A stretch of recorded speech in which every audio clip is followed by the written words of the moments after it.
Hello, my name is Ray Hughes, and I'm an interviewer for the Veterans History Project, which is administered by the Library of Congress in Washington, D.C., and locally conducted by the Cincinnati-Hamilton County Public Library in downtown Cincinnati, Ohio, and administered there by Brian Powers, who is our cameraman today. Today is October the 17th, 2018, a Wednesday, and we have the honor and privilege today of speaking with the United States Navy veteran, Mr. Paul Fisher. And we are at Paul's home here in Cincinnati, Ohio. And Mr. Fisher, it's a pleasure to meet you. It's a pleasure to meet you, Ray. Thank you for the interview. So your full name is Paul Fisher, and where were you born, Paul? In Avondale in Cincinnati, Ohio, back in 1933, August. August what? 30th. August 30th, 1933? That's correct. What was your address in Avondale? Gee, Ray. I really don't recall what it was. That's all right. Because we went to different residences there during the war, before the war, and we moved like 4 times. I see. Yeah. And what was your mother and father's name? My father's name was Luther Herman Fisher, and my mother was Ida Fay Fisher, nee Swearingen.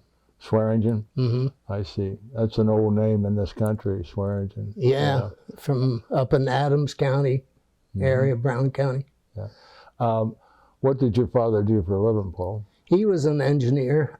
Originally, he was with the railroad, and he was a steam engineer on the railroad. And he operated between Virginia and Illinois on operating a steam engine. Then when he was finished with that, he came with the Cincinnati Board of Education as an engineer. And he operated the power plants and some of the schools in Cincinnati. I see. Yeah. And your grandfather on the Fisher side, do you recall him? No, he died before I was born, Ray. I see. Yeah.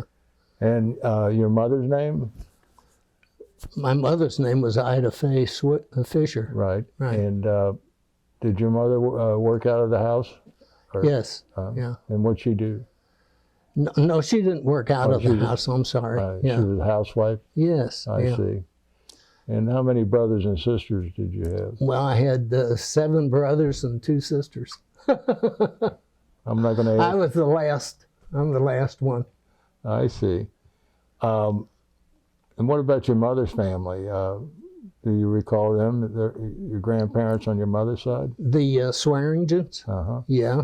They lived up in West Union, Ohio, and operated a farm up there. Mostly grew tobacco. I see. Yeah. What were their names? Do you recall? That was Eli Swearingen and Mary Swearingen. I see. Was the grandmother. What was what church did you all belong to when you were growing up? Oh, it was the Church of God up on Savoy Place in Avondale. Yeah. Yeah. And what was the first school you went to there? Do you remember? It's Columbian School. Yeah. Where was that located? It was the streets. Was the Columbian School. Yeah, it was in Avondale. Oh, it was? On Harvey Avenue. Oh, yeah. Okay. Harvey and School Street. Okay. And the name of it was Columbian School. Huh? Columbian, yeah. And how far did you go in that school? Was that 8 years? Oh, 8 years. Yeah. Well, I went through kindergarten too. There. Yeah. And high school, where did you go? Central Vocational on Iowa Street. That's before it moved out. Central. Yeah, they moved over to Central Parkway. Parkway, yeah. Yeah. But to begin with, it was Central Vocational also, and it was on Iowa Street. That's correct. That runs off of Reading Road, doesn't it? It was parallel with Reading Road. Oh, okay. Yes. Yeah. And how long did you go there? 4 years. I Yeah, see. I graduated there. And what were you studying at? Electrical, Uh-huh. yeah. And I was an electrician. I co-opted out of high school as an electrician. Who'd you work for when And, you were co-oping? Power Electric, yeah. And my brother, he was an electrician, and he worked for Power Electric. And we wired most of the houses over in Covedale subdivision, my brother and I. Oh, Yeah. yeah. Wired one of the houses that my older brother bought later. Yeah. We wired his house. Yeah. Yeah. What year did you graduate from Central Vocational? It had been 1948. 1948. Mm-hmm. As a boy, do you recall when Pearl Harbor happened? Vaguely, yeah. You see, that was 1941, so I would have been 7 years old. Yeah. So I remember the war years pretty well, and using tokens and stamps and everything at the grocery store, Right. and to buy gasoline and that sort of thing. I remember that, yeah. Was your father in the war? No, What about your brothers? all of my brothers were, yeah. You recall, of course you recall, what were your brothers' names, and you remember what branch of the service each one was in? Yeah, Lloyd, my brother Don was in the Army, stationed over in Germany during Korea. And my brother Lloyd was in the Navy. My brother Wayne was in the Navy. My brother Mel was in the Navy during World War II. And I had one brother that had muscular dystrophy, so naturally he didn't go. And my brother Norman was the oldest. In fact, my brother Norman has a daughter older than I was. My birthday's on August 30th, and hers is August 31st, and she's a year older than me. So my oldest brother was old enough to be my father. And let's see, I guess that's... And your sisters, who were they? That was Leola and Rosetta. Yeah, Luganville. One was Luganville, and the other was Leola Atkinson. When you were when you were in vocational school, did you participate in any sports or anything of that nature? No, I was too small for all that kind of stuff, Ray. I only weighed less than 100 pounds when I was in high school. I weighed 129 pounds when I got out of the Navy. So, if I remember correctly, you said you graduated in 1948. Mm-hmm. What did you do after you graduated? I actually went with I was doing electrical then. I was working with my brother with Power Electric. Uh-huh. Yeah. Until I was drafted in the Navy. And when were you drafted? That was in 1952. Like February. Now you were going to be drafted into the Army, if I remember that correctly. Well, they gave me a choice, and I was going to be drafted. It's just what service I was going to go into. How and why did you choose the Navy? Well, I wanted to be an engineer. My dad was an engineer. All of my brothers were engineers, except my one brother, Don, he was an electrician. And all the rest of them were engineers. So that's why you wanted to go into the Navy. You recall the date? Well, my dad suggested that, that I go into engineering so that I could have a trade after I got out of the Navy. If you go in as a torpedo man or something like that, when you get out, how are you going to get a job? Right. So that's why I went into engineering. You recall, where did you join the service at? I mean, in Fort Thomas or downtown Cincinnati? Downtown Cincinnati at Government Square. That's where I was sworn in, yeah. And caught the train then to Great Lakes over at the Union Terminal. Yeah. And they sent you right straight up to Great Lakes out of Chicago, if I Right, remember correct. correctly. Yeah, to boot camp. Do you recall when that was, the month anyway, in 1952? It was in February. February of 52? It was cold, yeah, because we went out on Lake Michigan there to do a rowing boats out there on Lake Michigan, and I got pneumonia and wound up in the hospital I lost my company that I was with, had gone in with, and then got pneumonia and was in the hospital for a couple of weeks before I got out then. And then had to finish up basic. Yeah, I finished basic and then went down to Philadelphia Navy Yard. How long was basic up there at? It was about 3 months. About 3 months. Yeah. And what was the basic training like there at the Great Lakes? I mean, can you recall what they put you through and what you had to study and things like that? Well, it was very strictly military, standing watches and uniforms, how they were very particular about that. And marching out on the fields there, we had to march and learn how to do semaphore, all the Oh, yeah. the things there, yeah. And I would have to stand watching the barracks for no reason. Everybody was asleep, but they wanted to get you used to standing watch. And on the wall there in the barracks was all of the semaphore up there, all the arm movements that you do for all of the alphabet. And while I was on watch, and you'd have to be on watch like for 2 hours at a time, I would study that semaphore on the wall. And by the time that, near the end of my time there at Great Lakes, I knew semaphore pretty well. And I had to teach the rest of the guys there all of the semaphore. And so that was my claim to fame up there Now, when in you're Great Lakes. When you're in the Navy, this group of guys that you were with, is that called a company? No, it wasn't called a company. It was just guys that were aboard ship. I see. Yeah. And you lived in a regular barracks, like the old World War II barracks, wooden barracks? Up in Great Lakes? Mhm. Yes. Yeah. So after you're finished with your basic training up there, you go where? Down to Philadelphia Navy Base.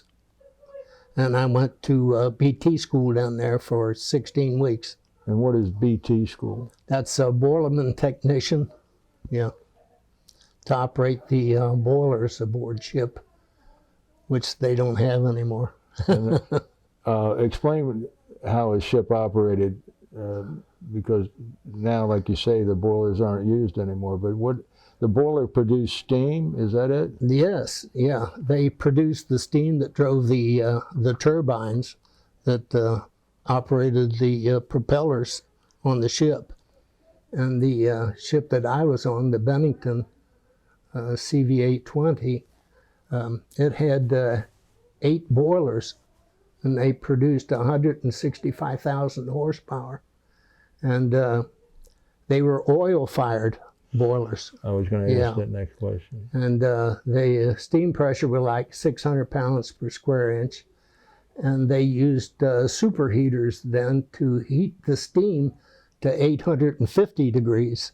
So the steam was actually like a gas. And that superheated steam went to the turbines to drive the blades in the turbine.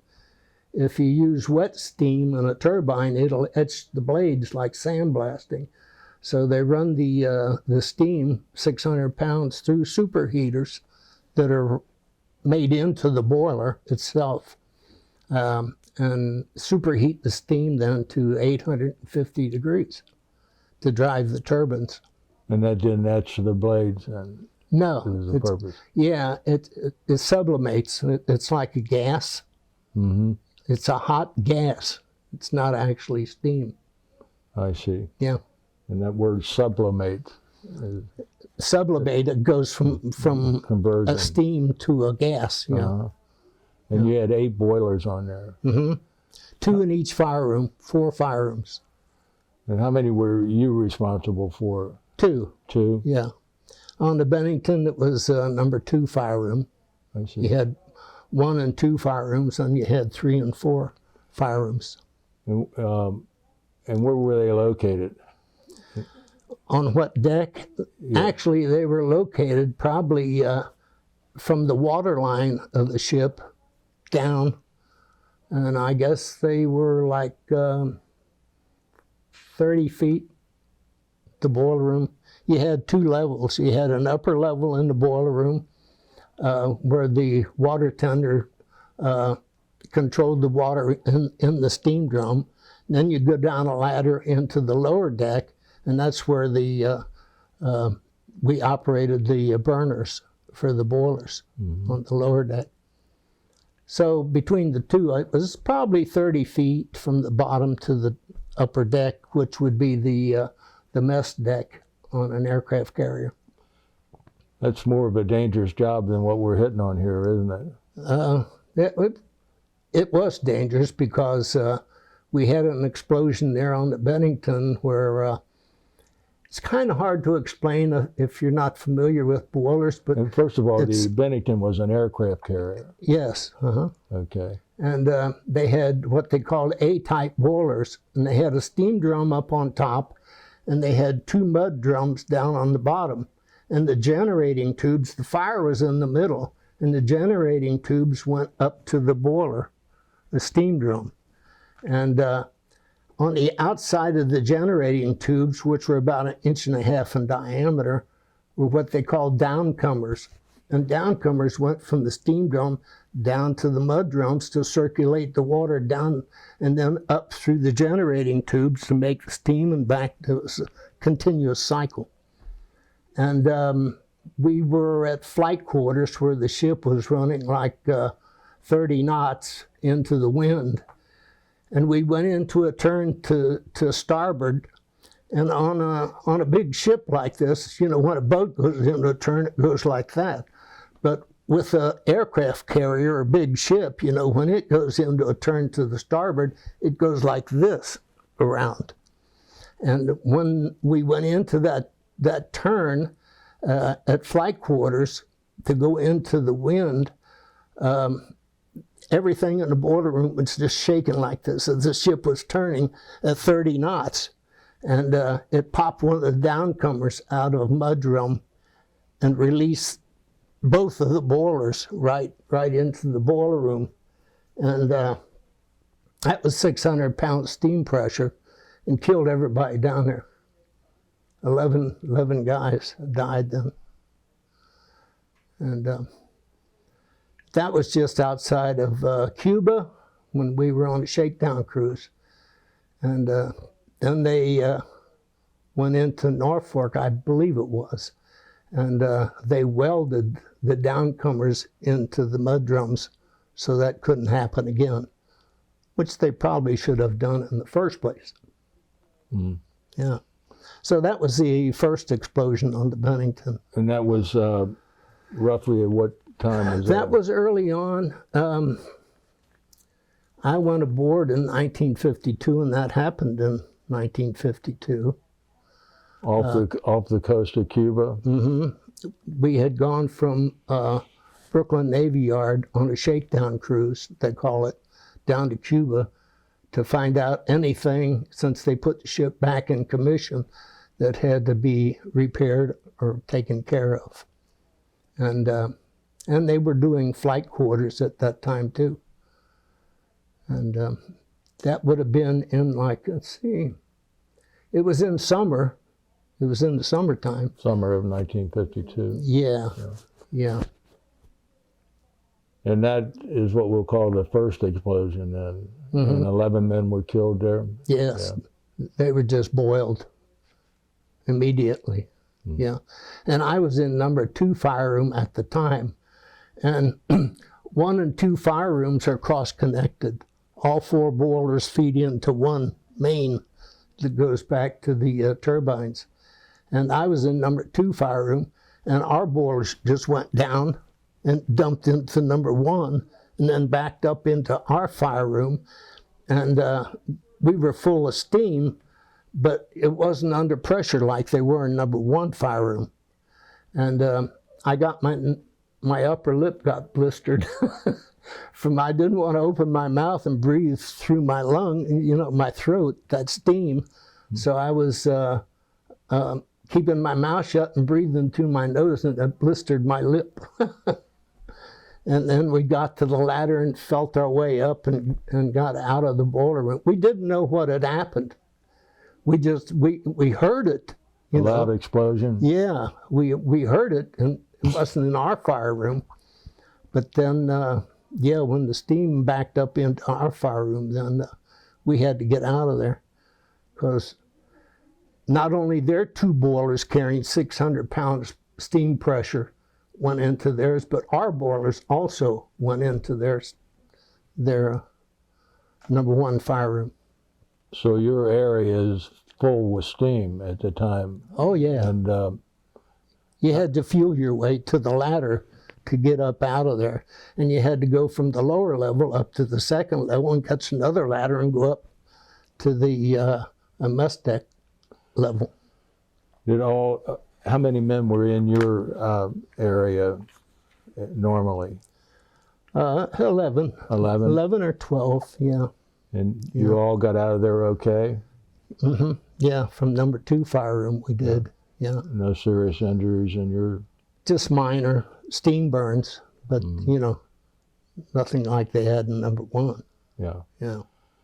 Were there any other injuries on board the Bennington then, other than the number 1 fire room? Well, just the 2nd explosion that we had. But that wasn't at this time period, was it? No. So, it was about a year later that we had the 2nd explosion. right. Yeah. So after the explosion down off the coast of Cuba, you went back to Philadelphia, or did you go somewhere else for repair? No. Philadelphia was just for schooling. Oh, okay. Didn't go there at all. So after we left Cuba, we went up to I guess we went up to Norfolk, to have the boilers repaired. Uh-huh. And then after they repaired the boilers, we left there, Norfolk, and was going up the East Coast. We was going to go up to Quonset Point, Rhode Island, to offload ammunitions. And it was off the coast of New England up there that we had the 2nd explosion. And that's when it killed 103 or 110 guys, I'm not certain. And over 200 were injured. And that was a scary time. Oh, I can only imagine. Yeah, after the explosion happened, the way that they told me that it happened was the catapults are operated hydraulically for launching the planes on the flight deck. And there's large pressure vessels, huge tanks that they pump up the pressure on, that operates the piston that drives the catapult, launches the planes. Well, normally they would carry, like, the way I understand, like 2,600 pounds pressure to operate the catapults. But on this morning, and it was like 6 in the morning, that they were going to launch some heavier planes. So they couldn't launch the heavier planes at that hydraulic pressure. And the hydraulics then used a flammable, almost like kerosene, for their hydraulic fluid. And in order to launch these heavier planes, these were twin engines they were going to launch, they had there's safety valves on top of these pressure vessels. So if the pressure gets too high, it relieves the safety valve, and it goes back to the suction side of the pump. Well, when the explosion happened, in order to launch those heavier planes, they gagged the safety valves on top of the vessels and pumped the pressure on up. One of those safety valves, when I say gagged, that means they stopped it from opening. One of those safety valves or maybe more than one, I don't know, it was like 4 pressure vessels or more, sprung a leak and started atomizing that hydraulic fluid out into the ventilation system of the ship. The ventilation system picked up that mist of hydraulic fluid, and somewhere it got ignited. Somebody turned on a switch or lit a cigarette or whatever, but that's when the explosion happened. And it was traumatic when that happened. And you're in your area, which is still number 2? That's where I operate, number 2 fire room. But at 6 o'clock in the morning, I was still in my rack. I was still in bed. Oh. But you felt that the whole ship shook when that happened. And my fire station is in the forward part of the ship on the mess deck. So they sounded the fire alarm, and I ran up to my fire station, and they put on what they call an oxygen breathing apparatus, an OBA. And it has 2 lungs on the front of it, and it has a canister in the middle. And what you do is you breathe in, you depress the valve up here, you got a face mask on, and you depress the valve and breathe in and let it out. And when you breathe out, it fills the lungs. And then as you breathe, it circulates. You breathe out, it goes into the lungs, goes through the canister, and it's a closed system. So they put an oxygen breathing apparatus on me, and they snapped a safety harness on my back and another guy. And the 2 of us were going to go up forward and see if we could find anybody. We took a litter with us to carry somebody if we found somebody up there that couldn't find their way out. And I mean, we know that ship like you know your house. You know exactly where everything is at. You've done it so many times and practiced. And so the 2 of us went up forward to the mess deck where the petty officers were at breakfast at 6 o'clock in the morning. And we could see up there, just the only light we had was they have battle lanterns that are battery operated on the ship. And whenever you lose power, the emergency lanterns come on, but it's very dim. And there was so much smoke, you couldn't hardly see anything. But we saw a officer there, and he was laying face down in the water. And you got to remember that when this explosion happened, it ruptured the fire mains in the forward part of the ship. And the fire mains were flooding the ship. But we had to maintain fire main pressure in order to fight the fire. So one thing led to another. So there was probably, a foot of water up in the mess deck area where the officers were at breakfast. And we saw the officer laying face down in the water, and we knew he was dead. But we was going to put him on the litter and bring him out. But those wires that they attached us, the braided steel wires as a safety thing, were getting wrapped up in everything. So I had mine unsnapped. The guy that was with me unsnapped mine, and I unsnapped his because they were just getting tangled, and we couldn't, operate with that. And I bent over then to help lift this officer onto the litter there, which is a stretcher like canvas, And as I bent over, my mask went back over my head. And when that happened, my lungs deflated. And in order to recharge it, you got to be in fresh air where you can breathe in and breathe out and blow up the lungs. So there I was with my mask back over the back of my head, and I couldn't see anything. The smoke was so bad. And there were electrical lines that were snapping and flashing on the bulkheads that had been ruptured. And so I was trying to find my way out then. There was nothing we could do for the officer. We knew he was already dead. So I was feeling my way around, and I felt a hatch there. And I thought, what is this? And I went inside there, and I was feeling around the wall to find out, where is this? I know this ship. And I was feeling the bulkheads. And this was about an 8-foot square. And in the middle of there's a hatch that's a square. And in the middle of the hatch, when the hatch is down, there's a scuttle, a round one in the middle that you can turn the wheel and open. So I was in this area, was almost like a closet, and I was feeling my way all around, and I thought, where is this? I know the ship, and I don't know where I'm at. And I went all the way around and came back out where I came in. And I laid down in the water and put my face right next to the water so I could breathe.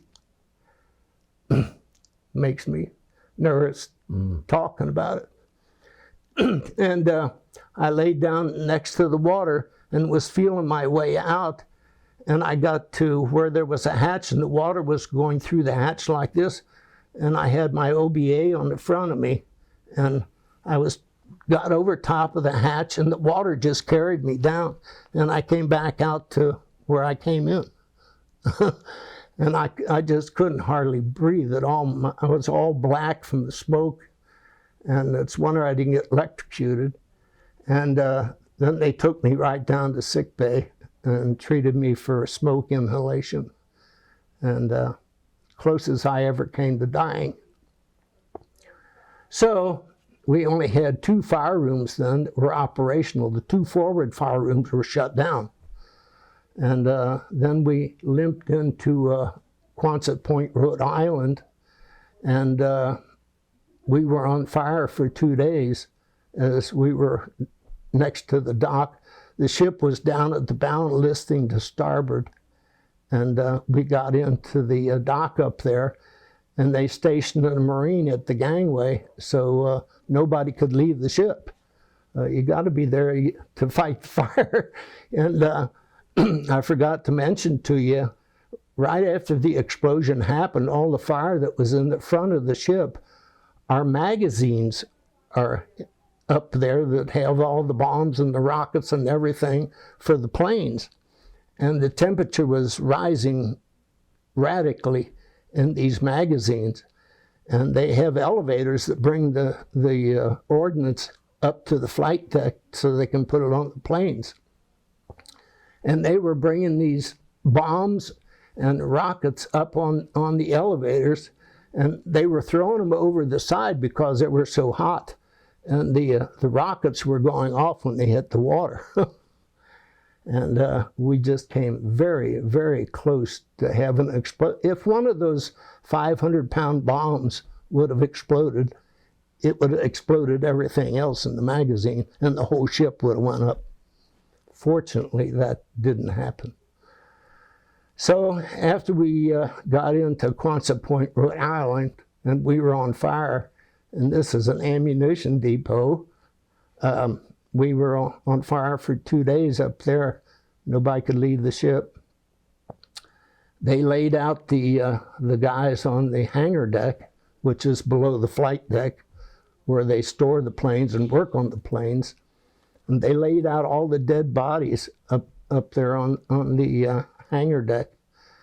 And then they had the guys, the morticians that came in from Quonset Point, Rhode Island, came in to get these bodies and take them back and do what morticians do. And some of the morticians were arguing over the bodies because they didn't want the ones that were burnt so bad. And the Captain Rayburn, he ran them all right off the ship. Don't get off. And like I said, they stationed a Marine up there so nobody could leave the ship. And so that's how that happened. Mm. And I was 19 years old. I was going to be 20 in August, and this was May the 26th of 1953, and my hair turned, I had brown hair, and it turned white on one side. It scared me to death. It just did. And we came so close to losing that ship. And so after we got things under control, and before I was transferred to the Lake Champlain, I went back up there to see where I was at that I didn't know. I couldn't find my way out. And here it's the access that goes down to special weapons, where they assemble atomic bombs. And we had atomic weapons aboard the ship. I didn't know that area because they always had a Marine stationed outside, and they wouldn't let anybody down there that wasn't supposed to be down there. And when I went in and went all the way around feeling the wall, the hatch was open behind me. If I'd have stepped backwards, I would have went straight down 4 decks to the bottom down there. That couldn't have happened. And the reason it couldn't happen is because there was a petty officer. His name was Chief Boatswain Fix. And he was from Cincinnati. And he was going up to Quonset Point, Rhode Island to be discharged. And he had been down in special weapons when the explosion happened, and water was pouring down. So the hatch was closed, and he came up through the scuttle. And he was a bigger man, and he got halfway up through the scuttle, the round opening, and his belt got hooked over the edge of it, and he couldn't get up and he couldn't get down, and the water just poured right in on top of him and drowned him. And he would have been discharged as soon as we got to Quonset Point. What was his last name? Fix, F-I-X, Chief Boatswain Fix, yeah. And he was in special weapons when the blast happened. And if I would have stepped backwards with that open hatch, I would have landed right on top of him. Mm. So it was lucky that I went all the way around and came back out again. I had PTSD after that. I couldn't talk, just couldn't talk about it. Not for years. I couldn't talk about it. Yeah. How long were you downstairs in the hospital area, so to speak? About 6 hours. Oh. Yeah, they cleaned me up, and then I got out of there. What did they have you do? How long did they keep you tied up there where you had to stay on board the ship? We were, I guess, in there we were going up there to offload ammunition. So I'm not exactly sure, Ray. That was like 65 years ago. But we were there. After we left there, I guess we were in there maybe a week or more. And they couldn't send any messages from the ship. So my parents didn't. They knew there was an explosion on the Bennington, but they didn't know if I was alive or dead. And you couldn't send any messages off the ship, and for about 3 days. And then I was able to send a message to my parents. The Reverend there on the ship, his name was Merle J. And I went to see Merle J., and he got a hold of my parents and told them I was okay. And then after we left there, we limped back down to Brooklyn Navy Yard, where we originally on board the Bennington. Mm-hmm. Yeah. Yeah. And that's where they went in. And at that time, they had gun turrets up on the bow of the ship. You know, underneath of the flight deck, they had guns up there. So they, when they went into Brooklyn Navy Yard, they put a canted deck on the ship, and they closed in the bow and took the gun turrets out and put in what they call a hurricane bow. And And then I was transferred back down to Guantanamo Bay, Cuba, and went aboard the Lake Champlain And what in type, number one fire room. what type of a ship is Lake Champlain? It's another aircraft carrier, Oh, okay. just like the Bennington. Uh-huh. Yeah, CVA 39. And I went in number one fire room there, And the name of that aircraft carrier again? the Lake Champlain. Lake Champlain. And you're back in your same Billet, billet? Yeah. Yeah. as a BT. Yeah. And I was taking the exams, and, I went from fireman to BT 3, and from there I went to BT 2. And I could have gone to BT 1, I could have taken the exam for first class petty officer. But I was going to be discharged in about 6 weeks. So there was no point in me taking the exam for a BT 1. And I got out off of the Lake Champlain in Naples, Italy.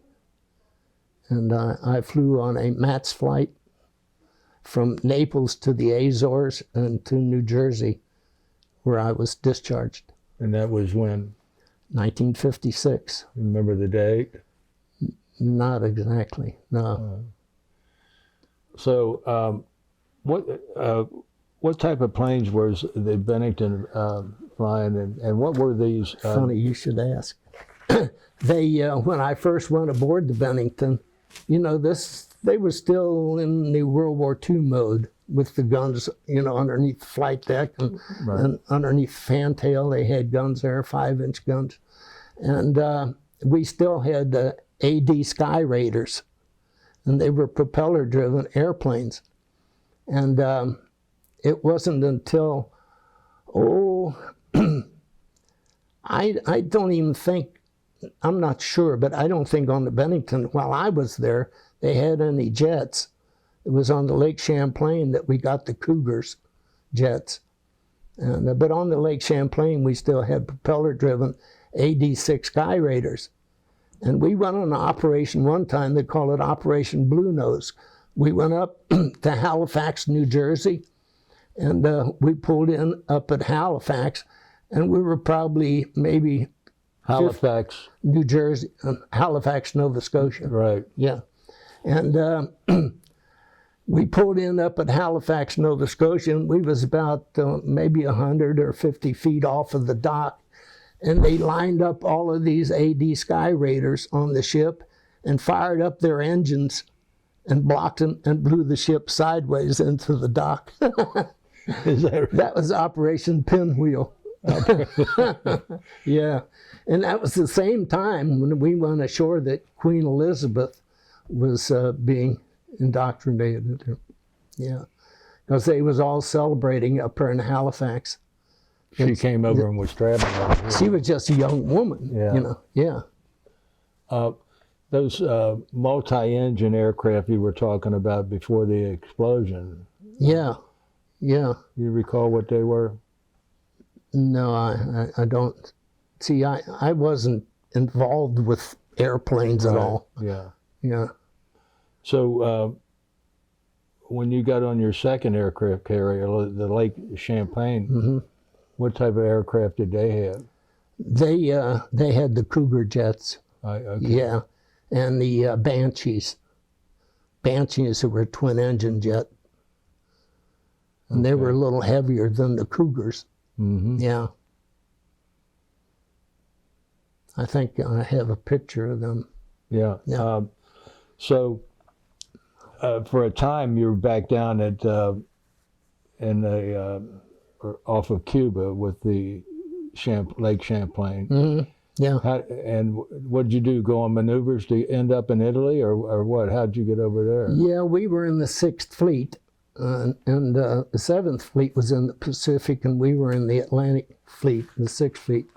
And I'm not sure if we went, I don't think we went from Cuba directly over to the Mediterranean, but we would swap. We would go to the States for 6 months, Then we'd go across the pond and go all through the Mediterranean for 6 months and then come back to the United States.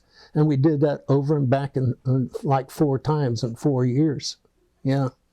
And we hit most every port that was over there, from Naples, Italy, to Greece, to Malta, to Crete, to Gibraltar, to North Africa. We was every place in the Mediterranean, just showing off, you know. Did you And get was a lot? in the Black Sea at Turkey. Oh, you were in the Black Sea? Mm-hmm. Yeah.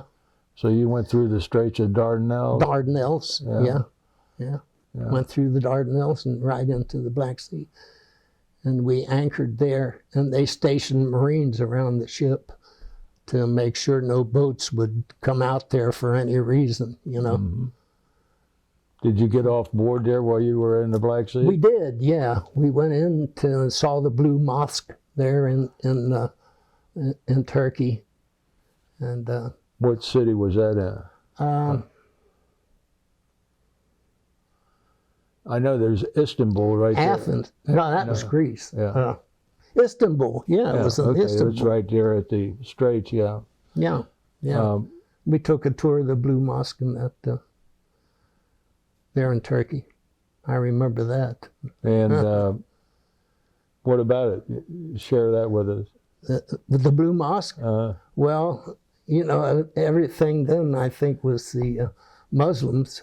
And but they were very friendly people, and the people there in Turkey were very friendly.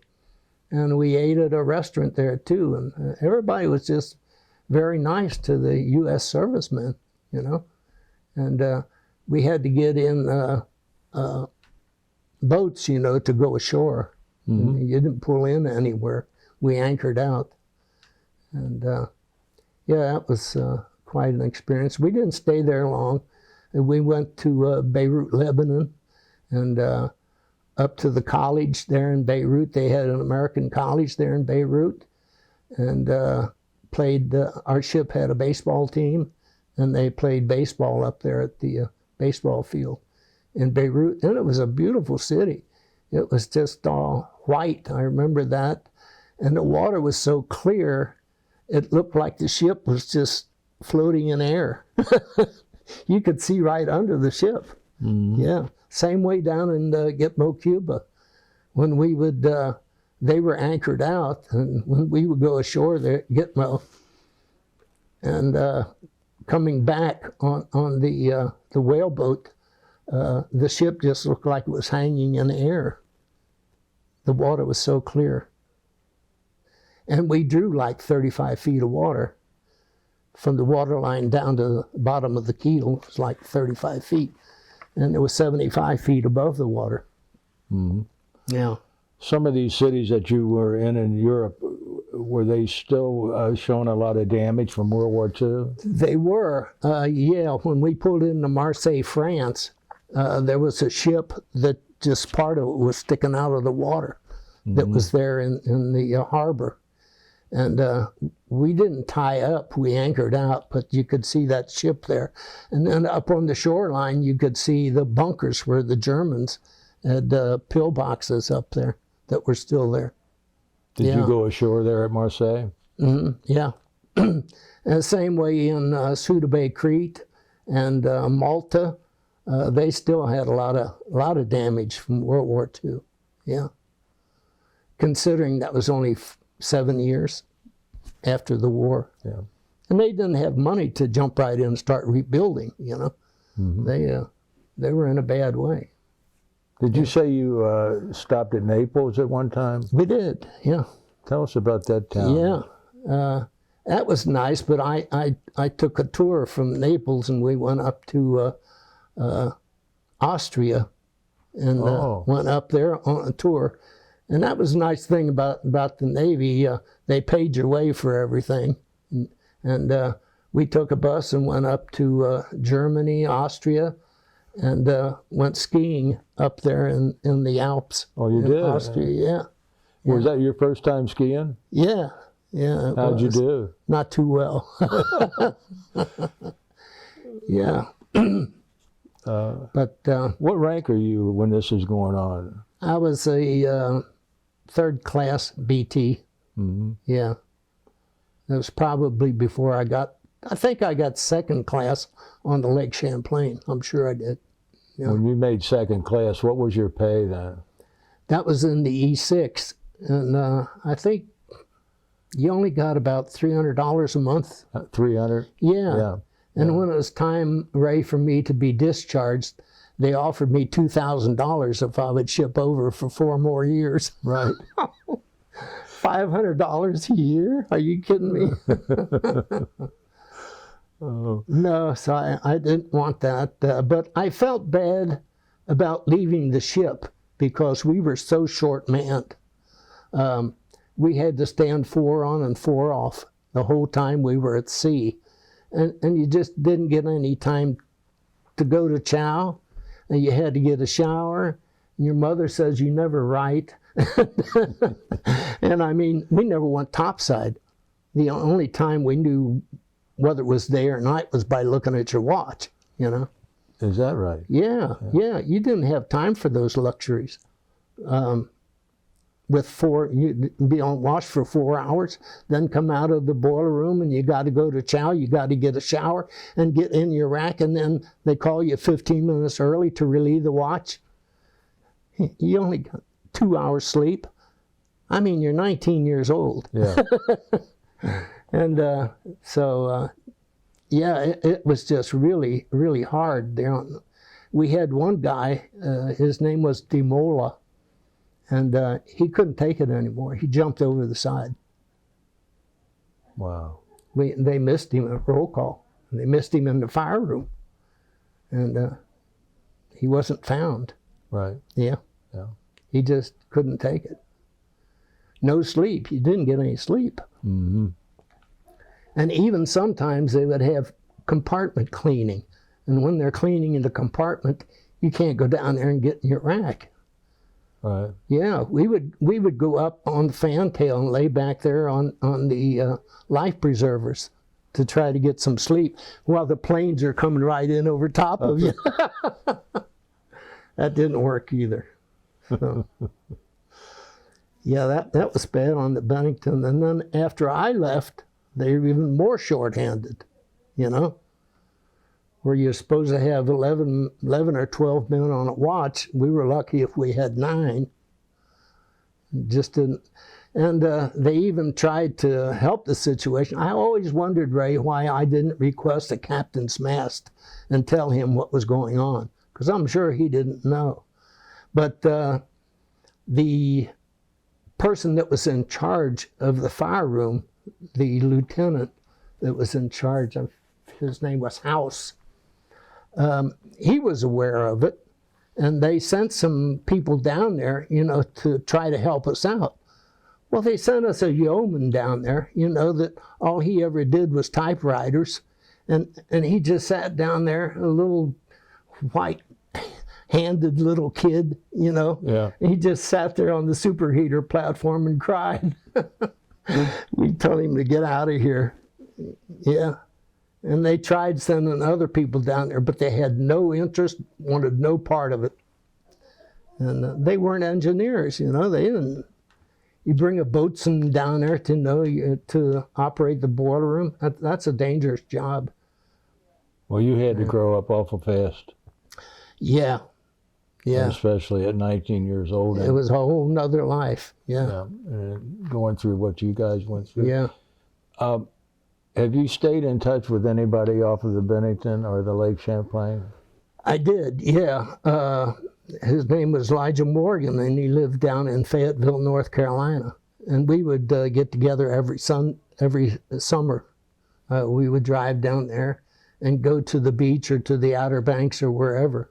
And I was going to, me and my wife and our kids and him and his kids and wife, we were going to meet at these places on the beach up there in Florida on the Gulf of Mexico. And we got there early and got the apartment and everything. And we got a phone call from him, and he said that he didn't feel well, and he was going to have to go back. And the apartment was all paid for and everything. And so he went into the hospital, and he died. Yeah. Polyarteritis nodosa.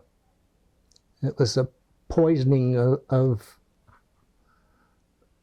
all of your arteries in your body.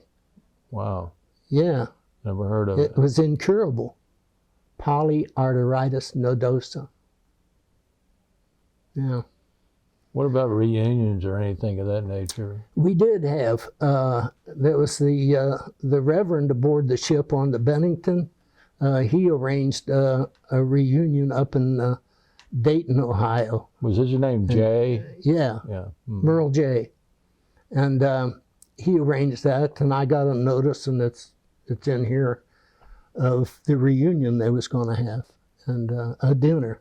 And we went up and attended that, yeah, with Merle J. And there was quite a few guys there. It was for the Bennington, and there was quite a few guys there from the Bennington, but very few from the boiler rooms.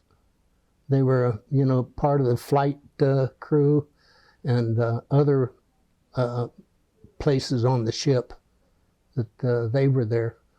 But it was for everybody on the Bennington that they had the reunion. Yeah. Yeah. Were there ever any repercussions or anybody found at fault for anything about the explosions on the Bennington?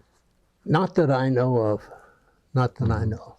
There may have been the guys that gagged the safety valves, but they only did what they had to do in order to do what they wanted, Right.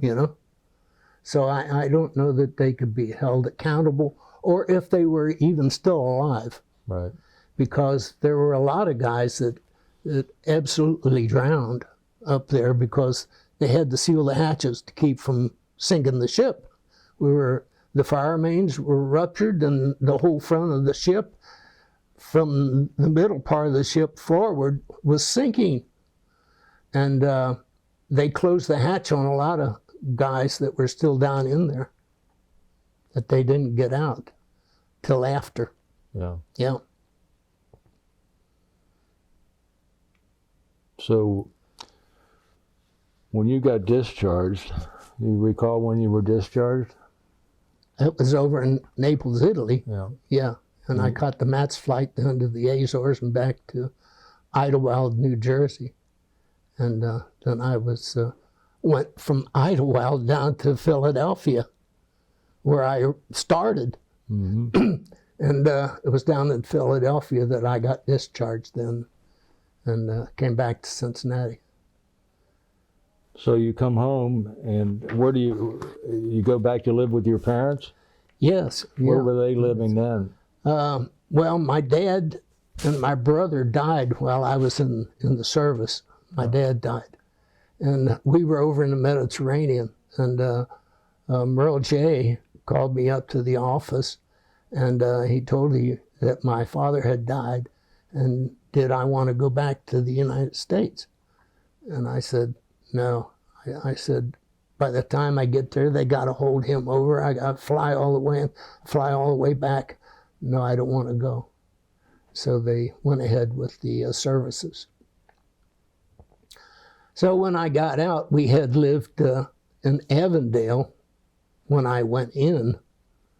In fact, we lived over on Harvey Avenue in Avondale when I was drafted. And then I went from there down to Government Square, where I was, taken into the Navy, or was indoctrinated into the Navy, and caught the train and went to Great Lakes. So when you came home, did you go to live with your mother? Yeah, when I came home, my mother had moved, and they moved from over on Harvey Avenue, because they was going to tear that house down in order to make the street go all the way through from Harvey over to Erkenbrecher, right there near the zoo. Right. And they was going to tear the house down. So she had to sell the house, and she moved up to Westwood on Wardall Avenue. So when I got out of the Navy, that's where I went to. And then after we got married, I bought the house from my mother On Wardall Avenue. Wardall. Yeah, in Westwood. You, we haven't discussed your love life, so to speak. Did you have a fiance or a lady friend when you went in the service? Yes, I did. My wife, And what's your wife's name? Dorothy. And Her maiden name was Luganbill. what was that? Luganbill. Yeah. Luganbill. Yeah. How did you meet Dorothy? Well, they lived on a farm up in Columbus Grove, Ohio, which is just 25 miles above Lima and up I-75. Mm-hmm. And we used to go up there too, and my brothers would go up to that farm to go pheasant and rabbit hunting. And I was only about 14 years old, or 15, 16. And Dorothy was there with her family on the farm. And we met then, and I didn't think too much of it. But then... How old were you when you first met her, would you say? Probably 17. Okay. Yeah. And my sister was married to her father's brother. My sister was married to the brother of her father. Mm-hmm. And they had the farm up there. I see. Yeah. So that's how we knew that we go up to their farm to go hunting. And that's how we first met. And then while I was in the Navy, we started corresponding.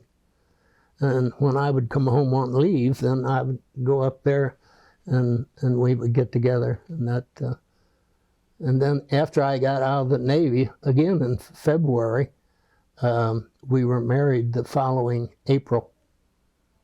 So you were married 3 months after you got out of the service? Yeah. I see. So you guys were corresponding and writing letters? And yeah, I was 22 and she was 20. So you were 18 when you went in. Mm-hmm. And I lost my train of thought there for a minute, but how many times were you able to come home on leave while you were in the Navy? Well, every time we came back to the States, everybody would get to go on leave. So I was probably on leave 3 times. And did you see Dorothy each time you were on leave? Yeah, yeah. How'd you get up there? I drove my brother's car. He had a 1954 Ford. I see. And I drove it up there. There weren't any expressways then, though. You had to take the old highway. That's right. It would take 5 hours to get there. Yeah. Yeah. And it's like 145 miles. Yeah. Yeah. Yeah. So I had to go through Hamilton. I had to go through Dayton. I had to go through all of those up on 125. Yeah. To up there. What were Dorothy's parents' names? Milton and Helen Luganbill. And they had a farm there? Mm-hmm. Yeah. In Columbus Grove, Ohio. Yeah. And he had like 60 acres there that he farmed. Did he have a regular job, or was his job being a farmer? Just a farmer. Yeah. How many brothers and sisters did your wife have? She had 1 brother and 2 sisters. I see. There were 3 girls and a boy. The boy was the second oldest. Yeah. Mm-hmm. And her 1 sister is still alive, and she's 90. Yeah. And she still lives up there. Ah. Yeah. And your brothers went up there for pheasant hunting and things because one of your sisters was married to the brother of the father. Yeah. My sister Rose, her last name was Luganbill because she was married to a Luganbill. Mm-hmm. And his brother was the one that had the farm. Right. Yeah. Yeah. Yeah. Where did you and Dorothy get married at? Up there. What church? In Columbus Grove. Remember the church? The Ebenezer Mennonite Church. Ah. Yeah. And well, the area up there is around Bluffton, but this is Columbus Grove. And That's where she went to school in Columbus Grove. Yeah. Now, when you and Dorothy got married, then did you move back to Cincinnati? We did, And yeah. Where did you live at? In the house that I bought from my mother. What was that address? 6340. That's this one. Yeah. Yeah, it's 4227 Wardall. Wardall. Mm-hmm. Now, did you go to work right away, Paul? I did, yeah. Only about couple of weeks, maybe 10 days after I got out of the Navy, there was a job open at the power plant over at the Jewish Hospital on Burnett Avenue. Right. Yeah, they had a power plant there, coal-fired, and they had engines there, Skinner steam engines that generated the electricity for the hospital. And I worked in the boiler room. Strangely enough. Did Dorothy have a job at that time? No. Okay. I think she got pregnant on our wedding night. I don't know. Because she was pregnant while I was still working there. Uh-huh. Yeah. And how long did you work there at the Jewish Hospital? Not long. Probably from mid-February until September, when I went on with the Board of Education. I see. And I was with the Board of Education from September 1956 until 1961. I was with the Board of Education in the engineering department for 5 years. And then a job came open with the city. And my brother was an electrician for the city. And he knew this job that came open in air pollution control and heating inspection. And you had to be a licensed engineer before you could apply for the job. Mm-hmm. And I had my engineer's license. I got that after I got out of the Navy. I went down, took the exams, and got a stationary engineer's license, power plant. Uh-huh. Yeah.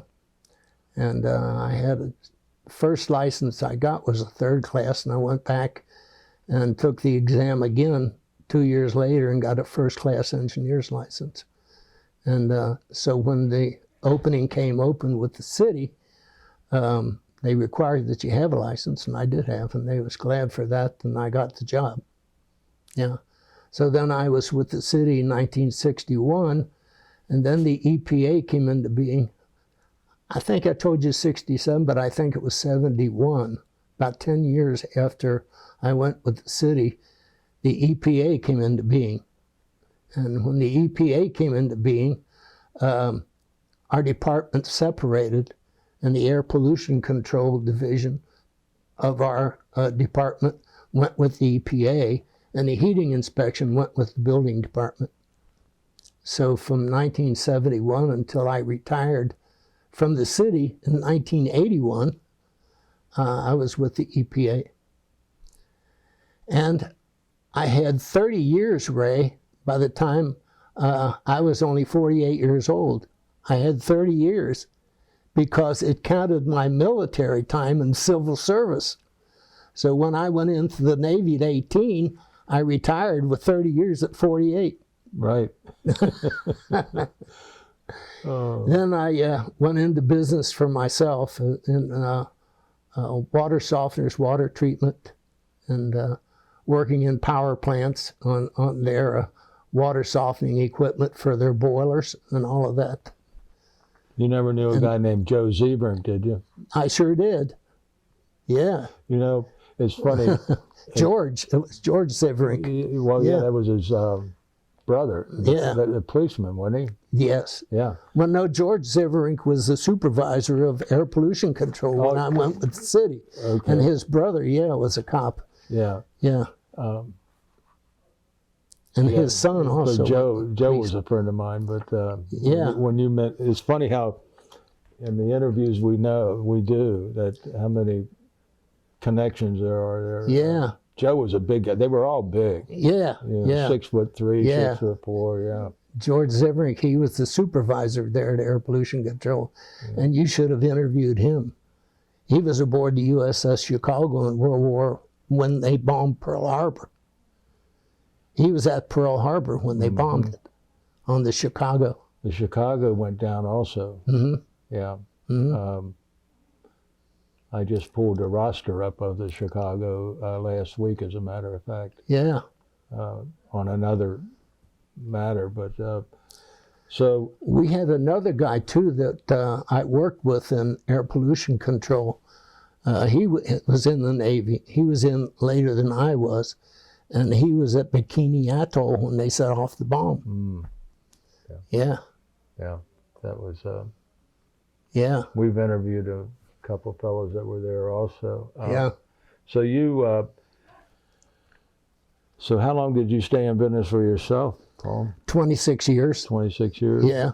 When did you finally give up the ghost? I did the water treatment business until I was 63 years old, and then I worked for I worked for the manufacturer's rep, and then I left him and went into business for myself, and with Brunner, the Brunner Corporation, and they were big in the water treatment field. They were bigger than Culligan. All of the big operations were water softeners were Brunner's, and I was with Brunner then for the 26 years. In that time, the Brunner brothers had started the business, and then they sold out, and somebody else bought it, and then they sold out again, and some other water treatment company bought it, and each time they bought it, they started degrading things on my end, you know. They wouldn't pay for any advertisements in the yellow pages and that sort of thing. And I got all my parts, you know, from Brunner for the water softeners. The valves they have on the water softeners have to be serviced like once a year and replace all the diaphragms and all that. And I would get all my parts from Brunner at wholesale, and then I would sell them at retail. And I had a schedule that showed just what the parts cost. And then I got a letter from him saying that they weren't going to sell me parts anymore at wholesale. And I suspect it's because the guy that wanted to buy my business, he was a manufacturer's rep down in Louisville. And I'm not going to say his name. But I think he got to Brunner to push me out of business because he wanted to buy the business. Mm-hmm. And I wound up selling the business to him. You know, there's one thing we didn't cover is the children that you and Dorothy had. How many children did you folks have? 4. We had 4, yeah. And what are their names in order? Stephen is the oldest. He was the firstborn. And he's 61, and he'll be 62 in February, the 8th. And then we had twin girls, Kim and Kathy. They never married because they were married to each other. They didn't want to separate, I guess, but they never married. And my youngest daughter, who is here, Amy, and she has, her daughter is Ashley, my only grandchild.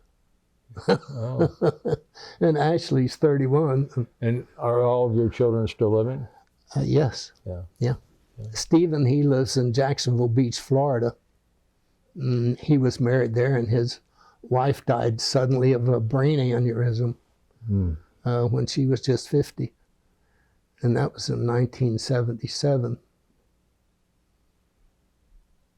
April Fool's Day, 1977. Brian, do you have any questions? Yeah, I've got a couple questions. Did you, with the Korean War was still going on, and you know you might be drafted, were you worried you might end up over in Korea at some point? I was, yeah. I didn't want any part of the Army, you know, just being a ground pounder. Because what do you do when you get out of the military, if you ever get out of the military? And so, no, I didn't want any part of that if I could get away from it. Did you have a lot of people that you had maybe gone to school or working with who were also getting drafted at that time? Yeah, 2 of the guys that were in high school with me, they also were drafted. One went in the Navy, Jimmy Dugan. He went in the Navy, but I never saw him again. And the other one, Bob Porter went in the Air Force, and I never saw him again. Yeah. And when you joined, did you tell them that you wanted to go into engineering or be an engineer? Yes. Yeah. We had to take an aptitude test when I was in at Great Lakes, and they said, just we want to know how smart you are. Don't say that you don't know this to avoid going in some other field. We just want to see, what your IQ is. So do your best on this exam. And some of the guys, they would kind of look over parts of the exam because they didn't want to go into being in an office or something like that, But no, you did the best you could do on every part of the exam. And then they saw that I had a mechanical aptitude, and they asked me what I would like to do in mechanics in the Navy. And I told them I wanted to be an engineer. And they said, we can arrange that. And that's what you went to school for in Philly? Did you know when you were going to school in Philly that you were going to be on an aircraft carrier? Oh, yeah. That's why I went there. Trained for that? Yeah. Yeah. The type of boilers that they trained us on were the same ones that they have aboard aircraft carriers. And so when you guys were in that room, the boiler room, there's like, what, 10, 11 of you guys? Mm-hmm. Yeah. How did it all work? What was each guy kind of doing in the room? Well, one of them was a telephone talker, and he's like you. He had his earphones all the time, and they would send orders down to the fire room and say they didn't ring anything like this, They just, it was over the phone, and they said, we're going to go to flight quarters, so be prepared with your boilers. And we would have like 2 or 3 burners in the boilers maintaining the 600 pounds pressure. And whenever they was going to go to flight quarters, they would send the ship into the wind at maximum speed, wide open, which was 32 knots. And that was pretty fast. A lot of the destroyers couldn't keep up with us. And they would keep up with us for a while, and then they'd have to drop back because they were overheating, and we were still going, And so, yeah, we would have maybe 3 burners in, and when they was going to, go to flight quarters and use the catapults, and they needed those kind of pressures for operating the turbines. The propellers on the ship, there were 4 of them, and they were 22 feet in diameter, each of the 4 propellers, and that took a lot of power. So when they went to flight quarters, we just practically pushed every burner we had into the boiler to keep up with the steam demand. And how long was your shift? How often were you? Would you always work a certain time, or you work 4 hours on, 4 hours off? How did it kind of work your shift? Right around the clock, 24 hours a day. Yeah, you'd be 4 on, 4 off, as long as you were at sea. Yeah. And you never saw daylight? No. The only time we would see daylight, Ray, is if they were cleaning the compartment. We had to go sleep up on the fantail. Then you could tell if it was night or day. Did you ever get to see a plane go off the flight deck? Yeah, but not very often. That you had, your time was so compartmentalized that when you got out of the boiler room, you had to get something to eat, and you had to get a shower, and you had to get in your rack and try to get 2 hours sleep before you had to go back in the boiler room. So the only way I stayed alive was there a chief petty officer, and I just got his picture there, and it shows me and him together there. He was a chief petty officer, and he would bring me down cans of tuna fish from the chief petty officer's mess. They had their own mess, So he would, I lived on tuna fish. And to this day, I can hardly eat tuna fish. Yeah. Did they have an intercom system in the boiler room? Like if the captain wanted to talk to everybody at once? No. So your only communication was your little telephone talker. Yeah. You got to realize that is noisy. It is noisy. You got pumps running that's putting water in the boilers, and you got pumps running that are pumping the oil, and you've got the blowers running that are pulling the air through the boiler and up the stack, and it's very noisy. Yeah. and hot, Yeah. and hot. I'm telling you, I passed out. I got so hot, and my black shoes turned white from salt, and sent me down to sick bay and stick a needle in your arm and pump some water into you and send you back in the boiler room. Yeah. And that's why I say I only weighed 129 when I got out of the Navy. I had a 29-inch waist. I looked like I got out of Auschwitz.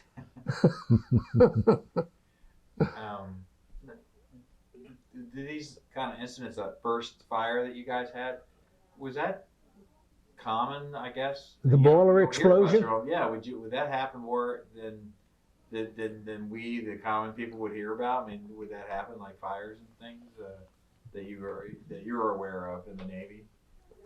I don't know, wasn't aware that that was publicized that much, because I don't think my parents knew anything about that. I'm just wondering in general, like how often. No, I never heard of it happening before. Man. Yeah. And it was just the situation where the ship was going into that hard turn and those propellers are going and everything down there is just shaking like this. And you're trying to fire these boilers that are shaking like that. And there's a guy on the upper level there and he's watching the water in the steam drum. You know, you couldn't let the steam drum get dry. It had to be half full of water all the time. And there's a gauge glass there that you can see the level of the water inside of the steam drum.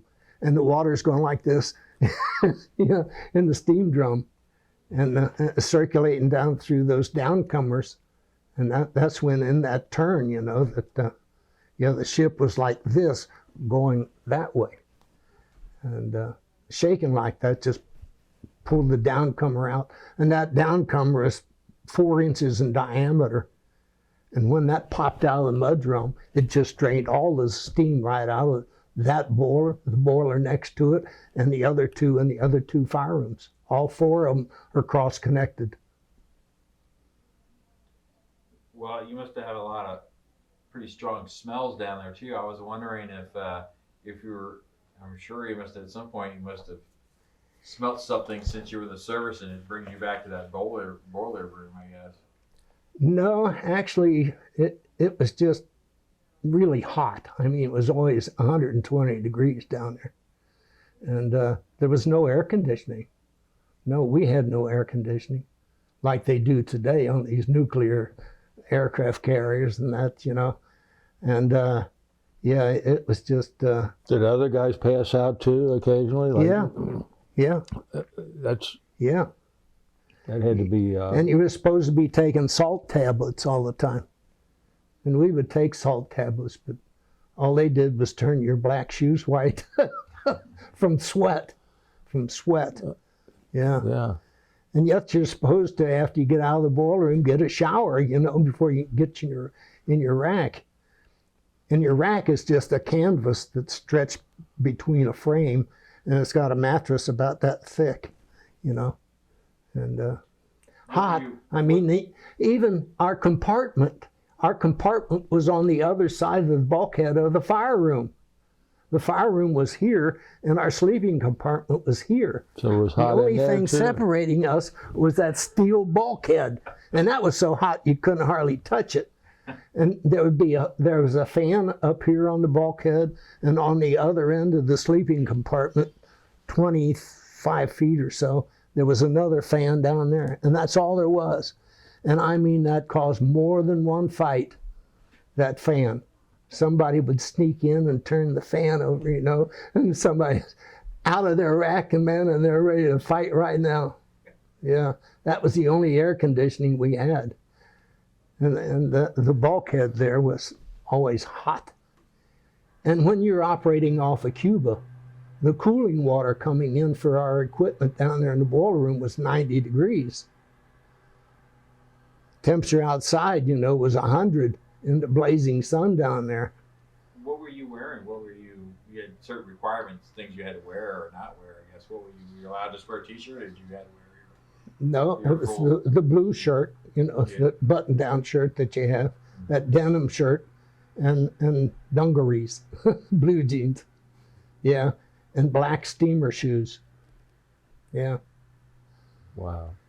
How often did you just have a How many change of clothes did you have? I mean, you just kept wearing the same outfit? 'Cause No, we would change clothes, but not every time, not every watch. You know, yeah, you could only wear them for a day, and most of the time, you would wash them yourself. You'd take a bucket of water down to the boiler room and wash them out, because if you sent them to the laundry to be washed, you'd be lucky if you ever got them back, and you would have to buy new. And I mean, if you're only making $300 a month, you know. You don't have money to pay for that sort of thing. I was wondering, you mentioned you guys were off Cuba a couple times. Did you ever make it into Havana? Did No. you get to go? You never went in? No. Got to go on? Just on the Navy base there at Guantanamo Bay. Okay. Yeah. Didn't We get to would. go into the casinos, huh? Oh, no. They had a bar there on the Navy base, you know, and the guys eat off the ship and hang out at the bar there and drink hot tui. That was their beer. It was it had a picture of a one-eyed Indian on it, and I'm telling you, that stuff, it was green beer. And when you got back to the ship the next morning, your head was ready to explode.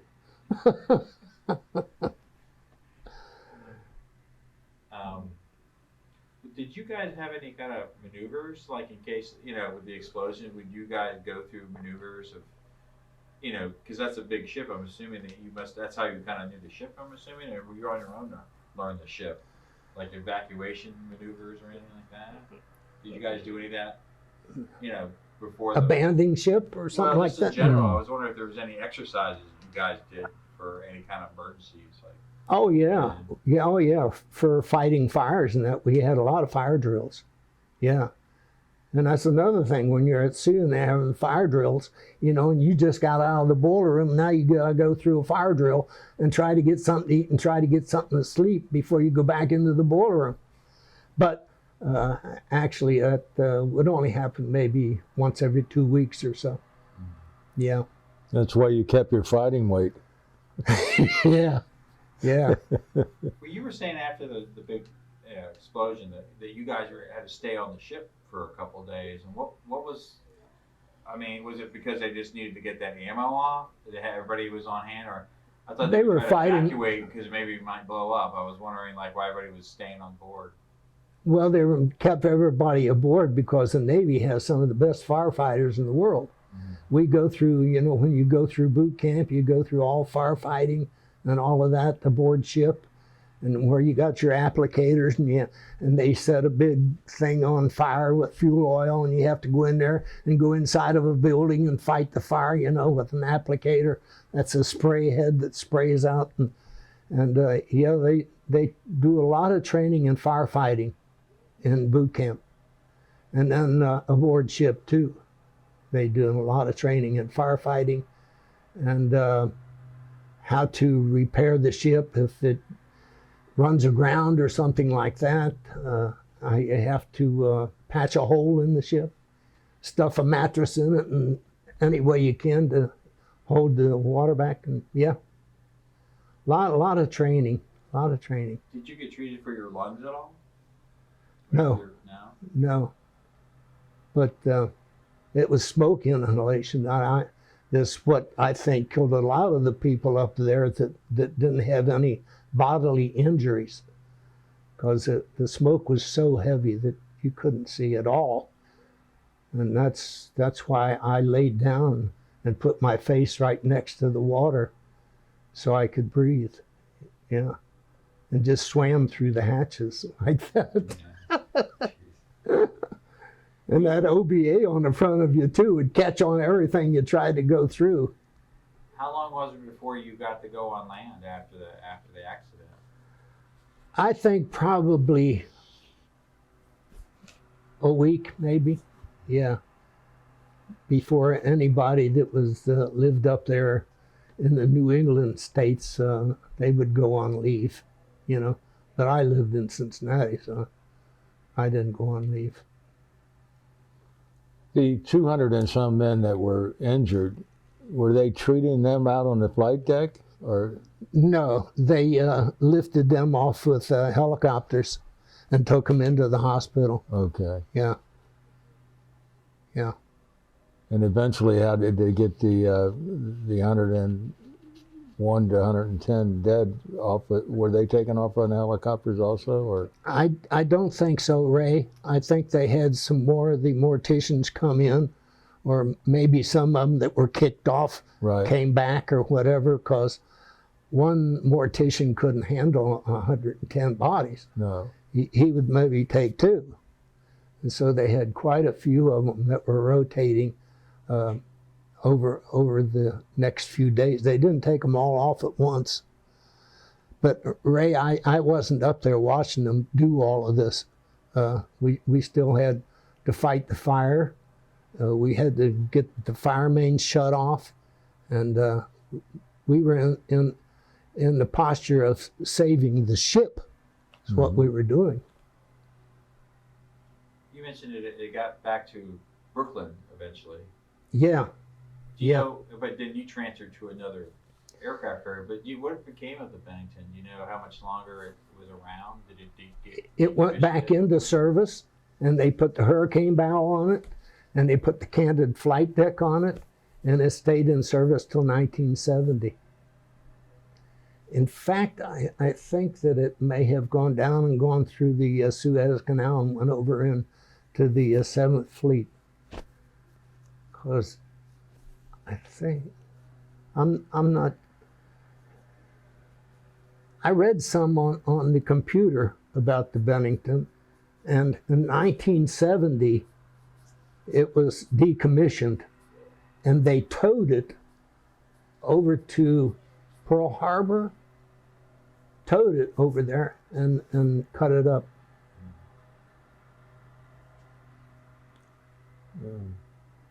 I thought they would have a memorial to me, but they didn't do that. Yeah, I was wondering if anything had ever. That was off Rhode Island. I was wondering if there's ever been a plaque put up about it anywhere. I thought maybe up in Rhode Island, maybe they would. About what, pulling the ship in there? I'm just saying a plaque about that. Oh, About that. yeah, they do have. They do have. Up in Rhode Island. Mhm. Yeah, they got a memorial up there. It's got all the names of the ones that died in that explosion. Do you have any idea when they did that? When they did that memorial? I don't, and I didn't know about it until I brought it up on the computer. Yeah. Yeah. That's any questions I have. Well, Paul, we've reached the end of our interview, and it's been enlightening, and it's been a pleasure to have you relate your story to us. It's a meaningful part of our history. And I want to thank you Well, for the interview, and I also you're want welcome, Ray. to thank you for your service to our country. You're welcome.